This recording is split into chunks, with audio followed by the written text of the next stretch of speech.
मोदकं सदा विमुक्तिसाधकं कलाधरावतं सकं विनाशिलोकरक्षकम्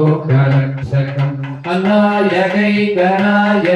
विनाशिते भदैत्यकं नताशुभाशुनाशकं नमामि तं विनायकं न केतरातिभीकरं न बोधितार्कभास्वरं न वत्सुरारिनिज्जरं न काभिकाप्रयुद्धरं